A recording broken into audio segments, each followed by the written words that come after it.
taking a life. And I guess that kind of leads into more the contextual argument here. So we established major annual manufacturing, big produce is like. Well, I probably shouldn't mention the names there, but we know who they are. We know who they are, but that's not where they are. The agreement. So it kind of narrows down to like, what does animal life mean to you from the perspective of that's the crux of the argument. I think that's where that's the crux of the argument. So since you're on roll with that, Dan, and if you don't mind, Nico, if you could just continue going on what animal life means to you, because I think that's where we'll get the dichotomy of these different points of view. I think that there's a way to exist in the natural world alongside of these animals. These animals have existed alongside of us now for thousands of years. We've specially bred them, especially things like the Cornish cross. The thing that falls apart in the sort of idealistic vegan dream of saving all these animals is that some of these animals have not been actually bred to live. Like, you're going to have billions of Cornish cross chickens that are going to go into cardiac arrest and break their legs because they're too big to live after 16 weeks or 12 weeks or 8 weeks, because we fucking bred the hell out of them and created these weird mutants in the 1950s. So you can't, like, for the idealistic vegan dream of sanctuary to exist, you're eventually going to have to slaughter all the, like, death is going to come into the equation at some point anyway. We're part of the natural world.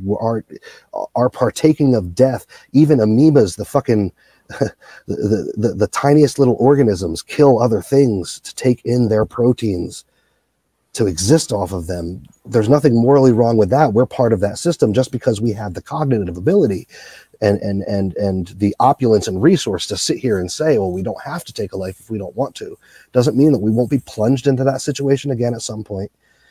I don't think that veganism is necessarily inherently wrong. I think the problem with veganism is that they attack the idea of taking life for food so virulently when there's no escape from that paradigm. And I'll stop talking now before I continue. Great. Yeah, Nico, please. And again, it's what does animal life mean to you? And then any counters you'd like to have with Dan. Cool. There are a lot of little things I want to address. I guess first, Dan, it's refreshing to hear that you've watched Dominion.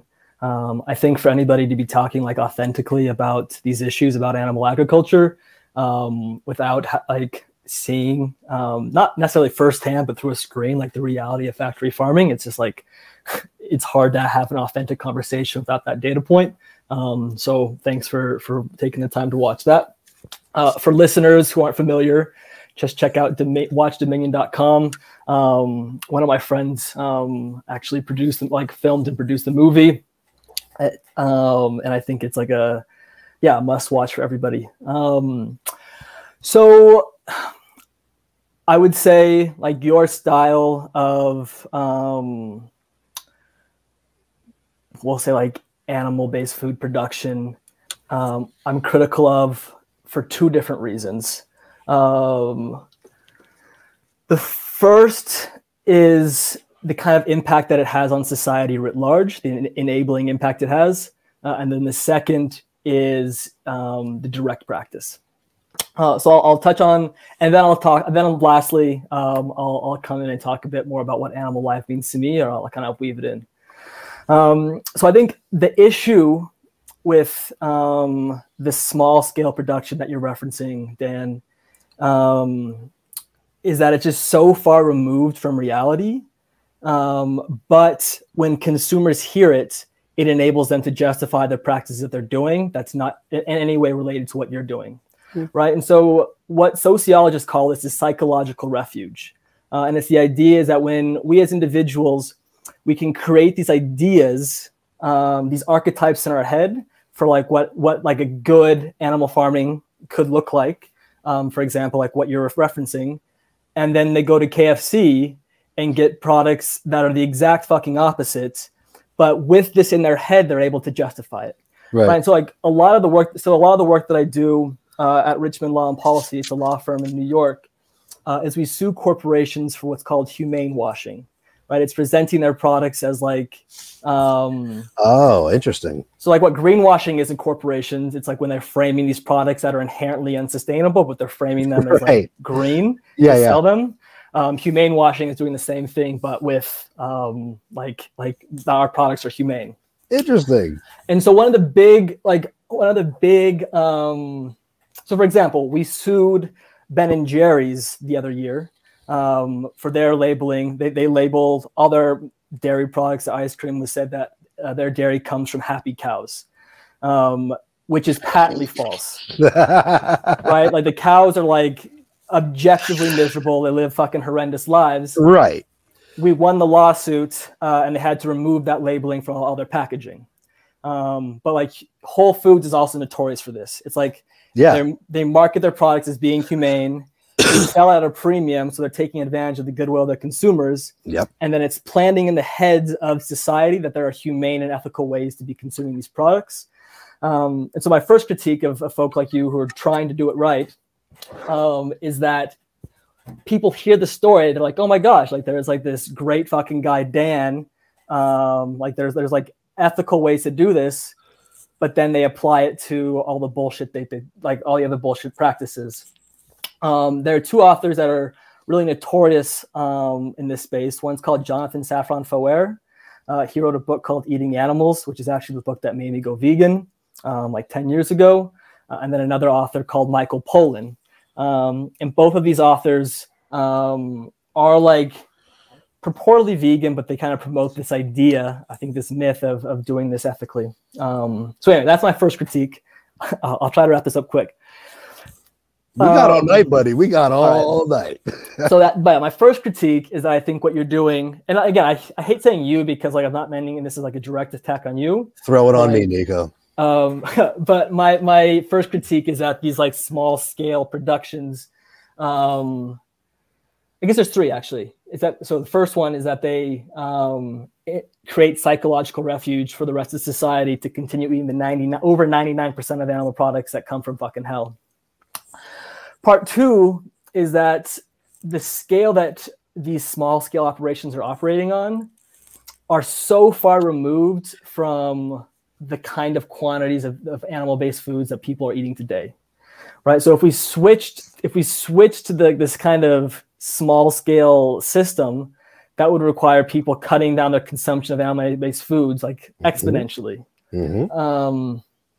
And the amount of land, like the environmental impact of like actually giving these animals some like real space for them to be able to live on, like environmental impact skyrockets. The amount of animal-based foods people are eating just plummets. And it's what it would do is like switching to this system would drive animal-based foods to become a luxury product that only like the most well-to-do people in society are able to purchase, kind of like what caviar is today. And I think a system where we're going to that kind of small-scale production, but only the elite can afford it, would be deeply unethical and fucked up. All right, part three, and for me, this is like the core issue that I think we can maybe agree or come closer to agreeing on the first 2 points. The third point, I don't know if we'll be able to agree on tonight, but for me, it's really the crux of the issue. And it goes back to what Paul's question is of like, what does animal life mean to me? And it's that I think raising, instrumentalizing, and killing animals to eat them is deeply problematic and unethical. And I think if we needed to consume animals, that changes the whole fucking discussion. Like if it was required for us to be eating animals to live happy, healthy, robust lives, then we enter the question like how to do it in the best way possible.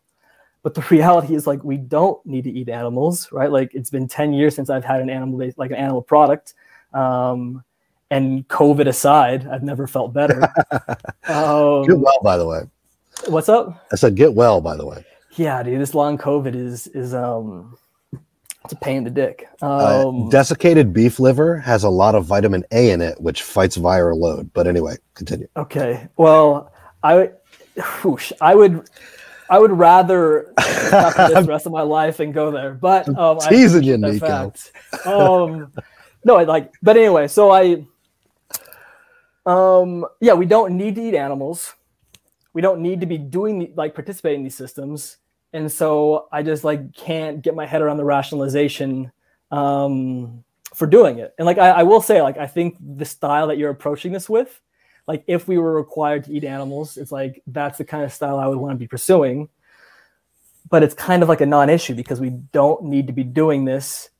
We can live like robust, healthy lives, decrease our impact on the environment, and not have to fucking kill anybody. So finally, to answer your question, Paul, that you started all this off with, and then I'll toss it back over to you, Dan. Like, what is animal life to me? Like, I think that the differences between myself and a pig are fleetingly small compared to the similarities. I think we both feel pain. We can both feel happiness. We both do not want to feel pain, and we both want to be happy. I think like the biological similarities and like our capacity to suffer is very fucking similar. And like ethology is a study of animal behavior. And it was kind of poo-pooed for much of the 20th century.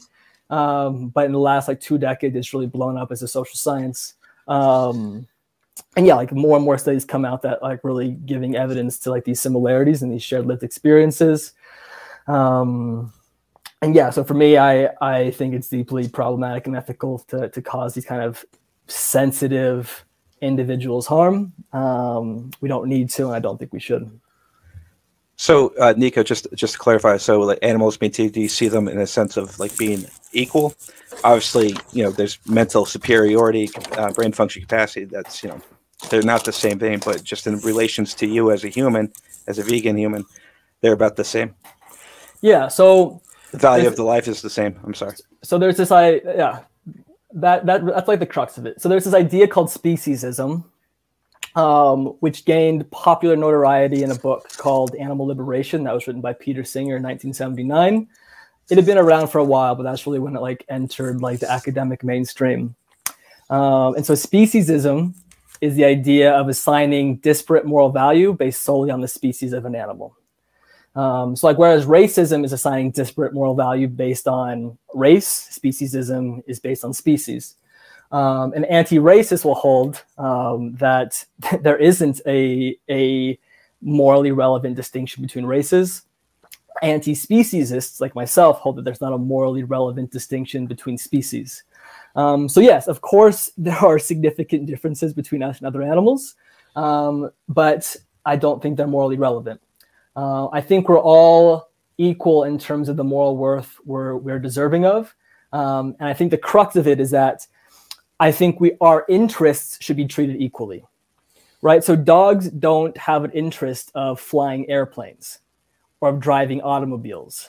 Like that's not one of their passions, but like smelling a ton of shit on the sidewalk is very high on their list of things to do, right? And so I think dogs' interest in being able to sniff, but in not being able to drive should be respected. And the human's interest in being able to drive and not be able, and like, but not sniffing is, needs to be respected. So I don't know if that answers the question, Paul.